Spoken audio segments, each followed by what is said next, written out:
are listening to LOA Recon with the Good Vibe Coach Jeanette Ma, where we dissect the ins and outs and the art and science of conscious creation, all intended to amp up your manifesting game.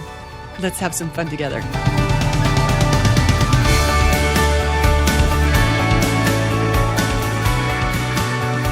Hey, hey, hey. Look at us. We're almost to the new year. I hope you've been enjoying the holiday season. Thanks for tuning in for another episode. I wanted to share about a rookie mistake I almost made. Actually, I totally made this mistake. It wasn't something I almost made. I totally did. But a friend helped to remedy it. And I thought maybe this is a learning opportunity for someone besides just me. So the mistake I made was, remember Black Kitty? The one I was talking about the other day. I did an episode, right? About, don't give up.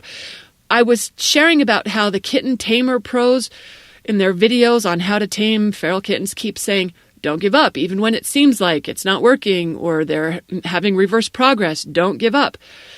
And I liked that so much because I see that with conscious creators too. Sometimes they just don't give it long enough to work. They're throwing in the towel before they've gotten any traction with the new vibration. So anyway, I was talking about the correlation there between working with feral kittens and our manifesting practice, and I discovered another correlation. Because guess what I did? I did not give up. I kept hand feeding those kittens at every meal. I only have 2 now. So the black one and the Siamese one, I separated them. I did everything you're supposed to do. Hand feeding every meal. No, don't let them eat for free. They've got to associate people and food. Can't let them think that they are capable of feeding themselves or they will not need you. I kept talking to them sweetly while they ate. I kept exposing them to household noises and activity just gradually. I kept increasing the amount of physical contact, at least with the black one. The Siamese is not down. So with the black one, he'll let me touch him, but he doesn't like it. You could just, he flinches. He's just braced with tension while he doesn't like it. But I'm not pushing them into things he's not really comfortable with. I just kept taking it slow and doing what I knew to do to help them get people friendly. And guess what happened? That black kitty, oh my gosh. One day, not too long after I published that episode, that guy started purring while I was petting him. He just busted out with this biggest purr ever. It's like he had it inside him this whole time and just never revealed it. Oh my word, it was so adorable. So he wasn't crouching in fear like he used to or bracing at the contact. That guy was into it. He blinked his eyes closed. First, I was just scratching him on the head, and then he closed his eyes and started purring, and I scratched under his chin and around his ears, and he was leaning his head into it. He kind of rolled on his side even, being so vulnerable. I mean, that guy liked it. Oh, and I was so excited. I was like, ta-da, we did it. It totally worked. I didn't give up, and it happened. Okay, this is where my other rookie mistake that conscious creators sometimes make comes in. Because the next time it was time for dinner, I thought, I'm going to cuddle that guy in my lap for a few minutes. Yeah, that was not the thing to do. Apparently, in the world of reforming feral kittens, there's a big difference between enjoying a scratch on the head while in your tower that you feel safe in versus being pulled out and cuddled on the couch. Because he was not having it. He was not down. And, look, I was going to say he's not a little kitten, but even when they are little, they can be fierce. And this guy's 4 months old, so that probably doesn't mean anything to you. But anyway, he got away from me pretty quickly. There was no hanging on to him. And, I wasn't even trying to. I didn't think I had to hang on to him. I thought we were friends. No. He got free. He ran and hid behind some plants, and then it didn't take long before he ran into the office, and then he was under the furniture. So that guy was in hiding. And I knew that wasn't good because now, in order to get him back, it wasn't going to be good because, all the progress I made for being friends was going to be, I'm not going to say it was all undone, but it was not going to be good to have to drag him out with leather gloves. I just knew it was not good for our relationship. All right, you might be wondering, what does this have to do with our manifesting practice? And I know I'm not the only one who does this, where I got what I said I wanted, and then I stopped the alignment practice that got me there. Because I'm thinking, well, it happened. I don't have to practice that vibration anymore because, ta-da, it's here. Yeah, not so fast, young lady. Because until it's my default vibration, that manifestation can pop out even quicker than it popped in.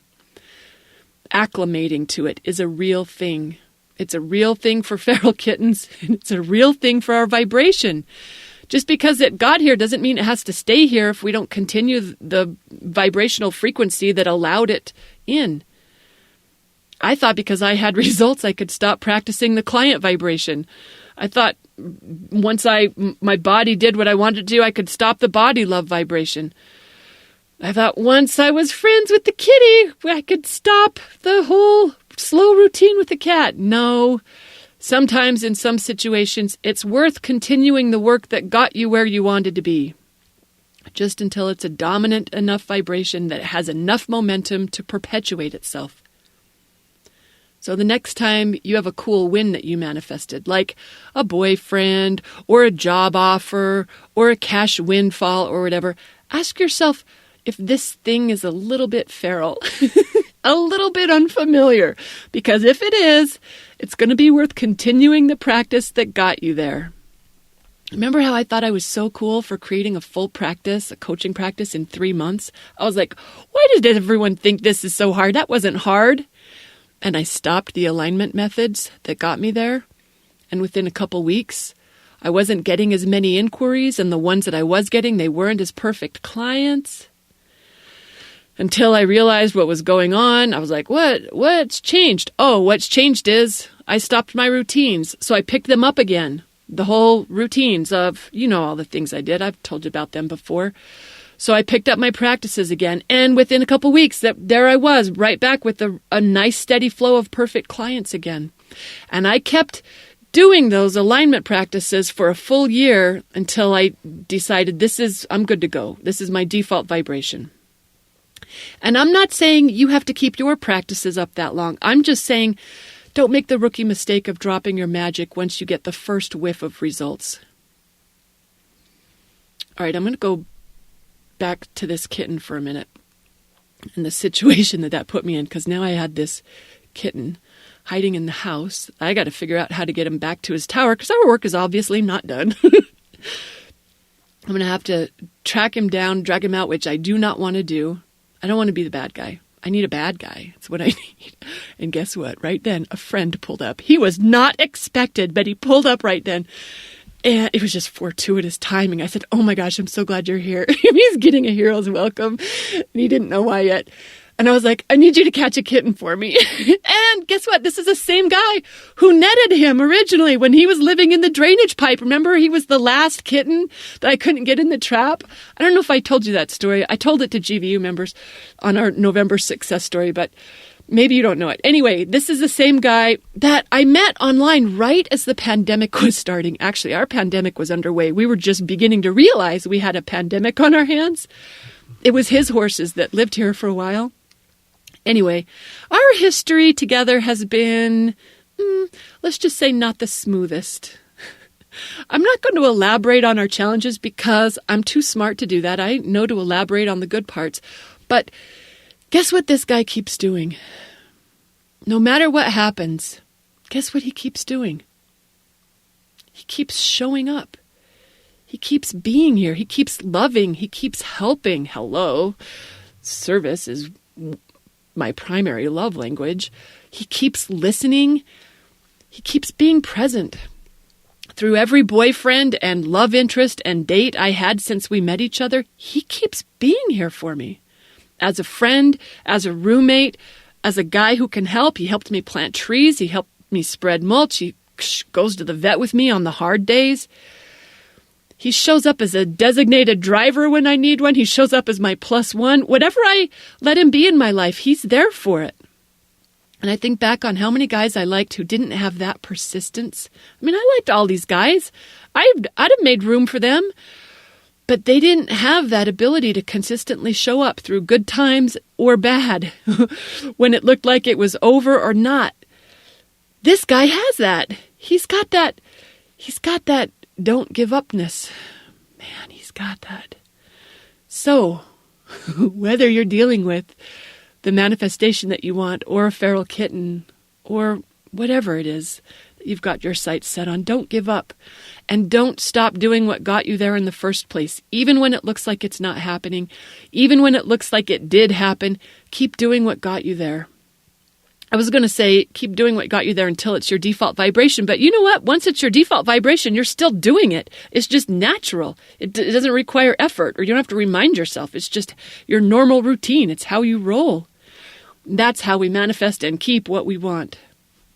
So that's today's manifesting lesson for myself and anyone else who can use the tip.